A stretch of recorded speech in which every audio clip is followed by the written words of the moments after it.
Okay people, update for you.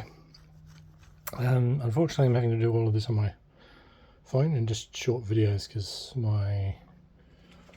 that's my high-tech video camera and it's just not cutting the mustard, so I can only do short videos for you at the moment.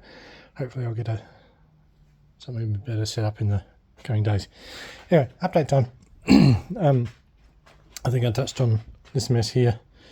So that is the front engine bay loom out of the TDV8, and I've added in the loom for the adaptive headlights, which is this loom here. One goes off to the left, one goes off to the right. They're a little bit short. The numbers that I had were off a forum where the guy hadn't actually run it. No, he'd done it in car, so he hadn't actually run it according to the loom itself. I'm doing it to the loom itself because I'm going to make it look factory. So obviously it takes a little bit more wire, so I'll have to extend them a bit. That's fine. I will do that in due course. What updates have I got? I did a bit of a play with the dash clusters.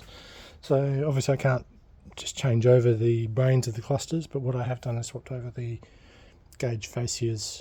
And so that one is actually the fascias out of the D3, but that is the TDV8 cluster.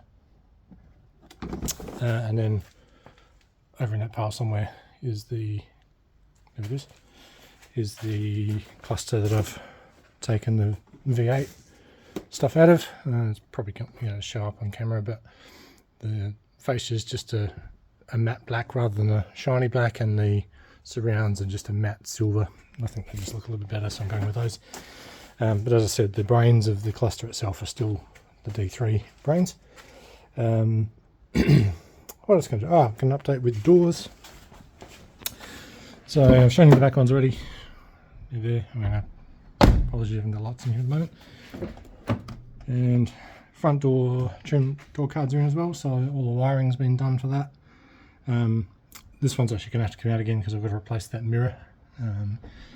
That mirror was off the Range Rover and it didn't have all of the fancy gear that the Disco had in it.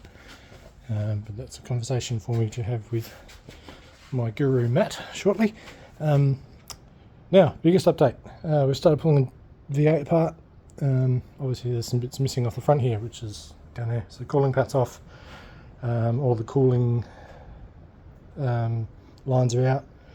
I've got, so this is the ACE reservoir, which goes down into the hydraulic pump for the ACE system, which is not going back in. It's just, it doesn't really need it in an off-road orientated car. So I've got intake pipes to the turbos, outlets from the turbos. They obviously go into the intercooler and come back out and go into the throttle bodies up here. So everything's off there. Air conditioning is all disconnected, obviously. Down there we've got the transmission cooler, which is loose, and I've just got to disconnect the steel lines underneath the engine, so once I get the engine up a bit I'll be able to tell that. Down here just disconnected all of the power steering, so that's in here.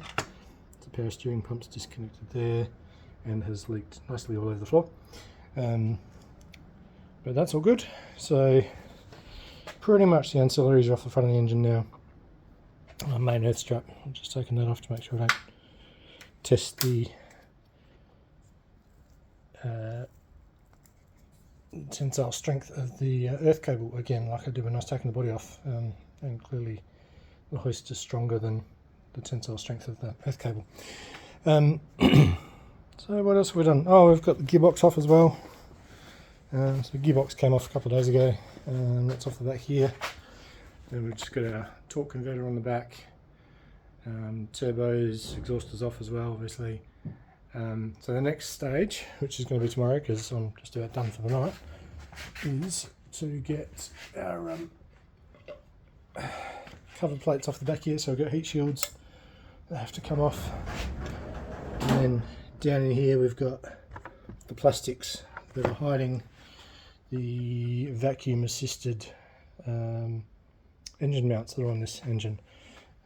So I'll have to get a lad off so I can disconnect the vacuum lines and then disconnect the engine mounts themselves, and then hopefully engine will be out. So that hopefully will happen in the next couple of days. Just adjust my light back in, there we go. So I will keep you posted, and yeah, apologies for the short videos. If I had the means to record better videos I will, but I'll keep working on that. Hopefully I can come up with something soon. Alright, cheers, bye.